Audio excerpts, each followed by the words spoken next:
Another tough road trip is Moline going to Sterling. Both coaches telling me in the preseason these are the two fastest teams that they've had. Moline coming off that big win over Sycamore last week in overtime, thrilling win for them. How do they ride that momentum into this week? Well, Moline did not take it easy the first 2 weeks. They played against two very, very good teams and had games that each time went down to the final play. They lost one, they won one in very dramatic fashion. Okay, so now that's probably good in the long run for Moline. Much better that they got the win, though, because you don't want to go into conference 0-2 and have the pressure of having to win 5 out of 7 conference games to even make the playoffs, right? But that being the case, they come in 1-1.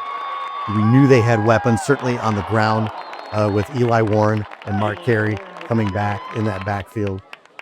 They do have somewhat of a passing game going, with Cason Ponder, Zach Sierra being a bit of a big play guy for the Maroons. Okay, now Sterling, where are they at? They're always a good team, right?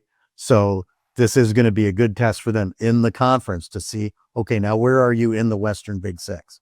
I think Moline's favored in this game, but this is certainly not one that you just kind of put in their win column at this point. Sterling is too good. They're too well coached. They seem to be that way, pretty much every year. John does a great job of them. He really does. And Sterling is honestly the biggest wild card in the conference this year. They are a potential to swing the entire balance of the league from a standing standpoint. They played week 1, they played Metamora, and they got drilled.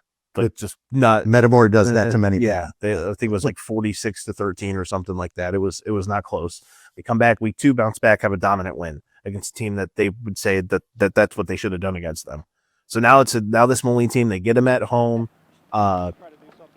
Moline, when you look at the line of scrimmage, could be a big factor in this game. Sterling, I remember when they first came into the league, they had I think Trevin Jordan was his name. I'm sorry if I said the first name wrong. Kid, he went to NIU. They had Luca Austin play basketball and football. He went to West Virginia. Like, they had dudes on the line of scrimmage.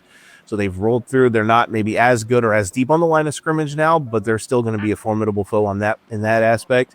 Moline loves what they've got on the defensive end. They've got capital D dudes, all caps, bold font, italicized, underlined, all that on the defensive line. Offensive line, it's going to be interesting to see, maybe that's an aspect where we're going to learn if they're able to push Sterling around, and I think that's going to be something. Their running game's obviously been good so far. Eli Warren had himself a game against Sycamore, had a big kickoff return, had a couple big runs as well, which was able to spark some big moments for them.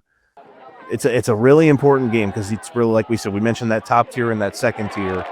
If it would be, I would say it would, even though they're at home, it would be a bit of an upset, just a slight upset if they were able to win, but also a chance for Moline to really assert themselves. If they're able to go in there and win impressively, I think that would be, it would be telling for us to be like, all right, this team is like, they are what we thought they were coming into this year. So that's the game I'm going to be. Obviously, I'm going to be in Galesburg watching the boys in orange and black, but I know I'm going to be refreshing that Twitter page, whether it's Grant or whether whoever it is. I know Grant's going to be putting a lot of stuff out there. I'm really going to be intrigued to see what the score of that game is on Friday night, because I think it's going to tell a lot. Two of the top 4 or 5 teams in the conference going at it. Back, quick dog on one. Red, white, right. Quick back, quick dog on one. Ready?